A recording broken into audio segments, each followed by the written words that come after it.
Hi folks, welcome to Crisco's Corner. Unfiltered commentary. Not your truth, the real truth. Please like, share, and subscribe. And as always, thank you for your support.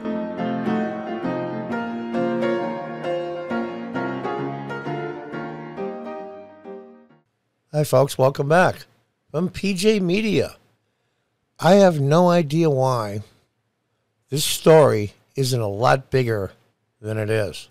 Now, I know why that the major news networks, especially NBC and MSNBC, its sister network, won't cover this. I get it. What about all the rest? All the cable news. Fox has reported on it several times, and then it kind of went away. This is a big deal. I consider this, I'm not a lawyer, so I don't know if it's technically jury tampering, but it definitely is jury interference. There's no question. Is that the same as tampering? I don't know. I'm not a lawyer, and I don't live in Wisconsin. That's besides the point. You're going to be a little shocked when you read some of the transcripts here. Now, I've seen the video of the police officer that pulled over the guy that was covering part of the Rittenhouse trial for NBC. He ran a red light so he could keep close to the jury bus. That's the bus that the jurors go to, then they go to an undisclosed location, and they're brought home for the night. They weren't sequestered. This is shocking, folks. I have no idea. Why isn't the FBI, if this is a federal case, or the Wisconsin State Police investigating this? Why? I mean, they can go after people that get mad at school board meetings, but yet here we are, a major news agency, which I consider jury interference. And you'll see. Let's read on. One of the most breathtaking twists during the high-profile trial of Kyle Rittenhouse was the moments that Judge Schroeder banned NBC from the courthouse and MSNBC after one of the journalists got caught running a red light while stalking the jury bus. Last evening, a person who identified himself as James Morrison and claimed he was a producer for NBC News and under the supervision of someone named Irene Byron in New York, he was following at a distance and went through a red light, said Schroeder. That's the judge. He stated he had been instructed by Miss Byron to follow the jury bus, and he was. The judge then banned the network from the courthouse. No one from NBC News will be permitted to in this building for the duration of this trial, he ordered. Extremely serious matter and will be referred to the authorities for further action. Well, let's just hope that the further action isn't this. Yeah, that's going to be their action. There's going to be a lot of arguing, a lot of hollering. And then in the end, we're going to get this. And that seems to be what's going on. They got away with it. Now, has this been done many times before? Probably. See, here's the thing. Say they don't talk to one juror. But when they get off that jury bus and there's somebody there they see taking photographs of them, that's going to make them nervous as hell, especially in a high-profile case like this. This is the young lady that was the producer in New York City for NBC News. This is Irene Byron, the NBC News producer who asked Jim Morrison to follow the jury in the Kyle Rittenhouse case. She has deleted all of her social media accounts since being named. You find that interesting? I do. And there she is. She has deleted all of her social media accounts. Interesting. She's likely to be promoted to her own level of incompetence. It's incredible. It's incredible. But let's continue on. Body cam footage from the traffic stop reveals that James Morrison wasn't the only NBC journalist instructed to follow the jury. This is where it gets scary. Scary as in effing ridiculous. Byron admitted to police that she had people all over the courtroom positioned strategically to gather intel on jurors. And there it is. That is a big deal. In the video, Kenosha police are seen calling Byron on Morrison's phone and discussing the situation with her on speakerphone. What you're going to see if you see the video, if you can find it, is while this gentleman is sitting in his car, the one that ran the red light that was following the jury bus, he's got his radio on playing. How disrespectful is that to the officer? Now, granted, he did call the woman using his cell phone and hand it to the police officer. He could talk to her, the super producer in New York. But that's disrespectful. You get pulled over by a police officer or a trooper, or whoever it is. You turn off your freaking radio. Kenosha police are seen calling Byron on Morris's phone and discussing the situation when they're on speakerphone. Byron stuttered and stammered and tried to explain why her freelancer was doing. Yeah, you can't talk this away.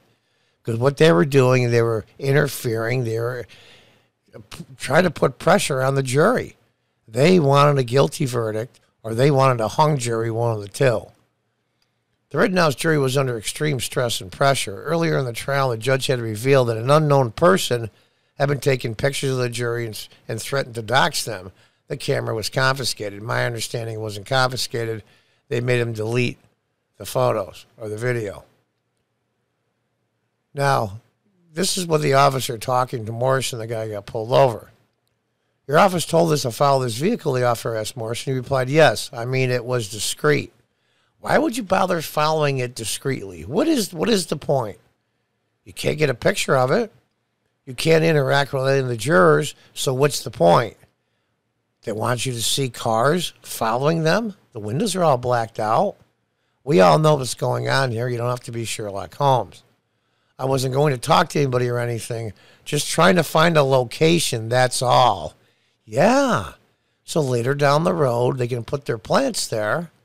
And when these people get off the bus, they can start snapping pictures and doxing them. For people to know what doxing means, it means their name, address, and other personal information online. The officer then got Byron on the phone. That's the guy's supervisor. I'm going to transcribe this exactly because her explanation shows why it's so gross. She was so obviously guilty. Now listen to this. It sounds a lot worse in the audio. My name is Irene, and I'm a booking producer with NBC News. We were just, now she's talking to the cop now on the guy's cell phone. We were just trying to respectfully to see if it's possible to find any leads about the case that we were just keeping our distance just to see where people involved in the trial are positioned. By no means are we trying to get in contact with any of the jury members or anyone who was in the car. We just were just trying to see where key members of the trial may be at. Why would you want to know that? Why would you want to know that unless you were going to intimidate them? These people should be prosecuted. Now, how are you going to prosecute the woman in New York from Wisconsin? I don't know. Was she technically crossing state lines using a cell phone to direct this guy to break the law? I don't know. I'm not a federal agent or an attorney. But there's going to be no investigation. It's disgusting. She didn't drop the bombshell. This is the one that's even worse. Morrison wasn't the only NBC minion stalking jurors. This is her talking. We just had our people positioned in different areas. Of the courthouse to see if anyone would be able to in different areas, and we were just following different, and then she trailed off. We were following people that were involved, including the jury, and we have people all over the place. That, folks, is plain old simple jury intimidation. Without all the stuttering, it comes down to this. NBC positioned people all over the courthouse to follow jurors from the courthouse to their secret location where they were being housed. They did this to discover the locations of members of the jury who were being threatened every day by rabid activists. What purpose did that serve? What were they going to do with the information if they got it? The officer replied, "We're going to ask you not do that. There's a concern here. This is huge. We can't afford anything crazy happening." "Got it," said Bain. "Thank you so much, and we were sorry." Busted. Busted, busted, busted. So I'm going to play a little bit here. What's significance of you being here? I work for NBC. For NBC? Yeah. Okay, you're a reporter? Producer. Producer? Okay. Yes. All right. So were you following a vehicle? I was trying to see, I was being called by New York going, maybe these are people you need to follow, but I don't know. I was trying to... You trying to what? Just do what they told me to do. New York told you to follow a vehicle? Yeah. Your offices in New York or what? That's right. How did they know about this vehicle? I mean, it was discreet. I wasn't like, talk to anybody. Just trying to find a location. That's all. So, he's been told to follow. He was told to follow somebody. He's told to follow this vehicle from his offices in New York. What office is it? It's the NBC office in New York. Mm-hmm. Do you have the person who called you and told you to do this? Yeah. You want to give me his information real quick? You want me to call? Sure. So we got news media telling them to follow an unmarked vehicle. That's what it sounds like. Hey, law enforcement wants to talk to you.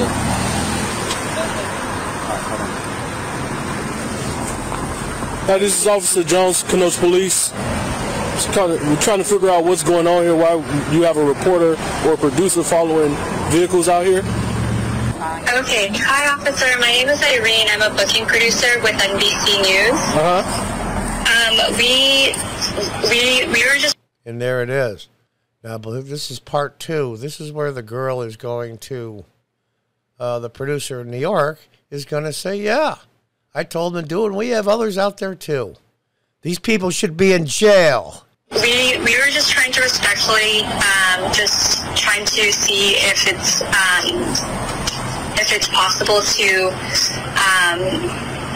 find any leads about the case, and so we were just keeping our distance. Why? Why would you keep your distance? Why would you need to know where the jury is being dropped off? Why would you need to know where they're staying over? Why would you need to know any of these things? They're not sequestered. This is jury tampering at worst and intimidation at least. And then she comes out with a bombshell. Listen. Just to see where people involved in the trial are positioned. By no means were we trying to get in contact with any of the jury members or whoever's in the car. We just were trying to see where key players in the trial may be at. Where key players in the trial may be at.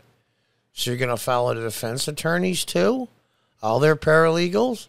Are you going to follow the prosecutor in the ADAs? Are you? Uh-huh. Oh, yeah. We just want to know where they're at. Oh, okay. Producer with NBC, currently on the phone with his offices in New York, who advised him to follow a vehicle in reference to the case. Real quick, how you advised him to follow any vehicle? Did you know which vehicle he was following? We just had our people positioned in different areas of the courthouse to see if anyone would be able to. And there you have it. We have people all over. What were we doing out there? Let's listen to the rest. In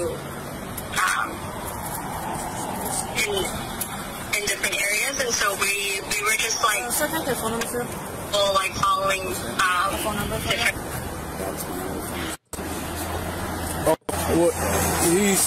We're going to ask you guys to not do that. All right, that's a concern here. This is huge. We can't afford anything crazy happening, putting people in dangerous positions. This individual violated some traffic laws here doing this, so we're going to ask you guys to refrain from doing that. Got it. Understood. Thank you so much. We're very sorry. We're very sorry. Yeah, you're very sorry. You're very sorry you got caught. Does anyone really think NBC is sorry for using these tactics? They should be, and the law should ensure they're sorry for holding them accountable. That's the problem. These moronic cable news outfits and these progressive monsters are never held accountable for anything. The law should ensure that they're sorry by holding them accountable. But who would Schroeder refer to them for prosecution? Binger? Yeah, that's the prosecutor, by the way. It's amazing to me. Why isn't there a full investigation? Sorry this video went a little long, but I thought this was important, very important. This is jury intimidation at least, jury tampering at worst. This should be somebody's ass, but it won't be. And the story will get buried, and it'll get brought up once in a while in a panel discussion. And this is the problem. You can't do whatever you want to, whenever you want to. And these news agencies think they can because, frankly, they have been. Somebody should be going to jail, but they're not. Until next time, goodbye and good luck.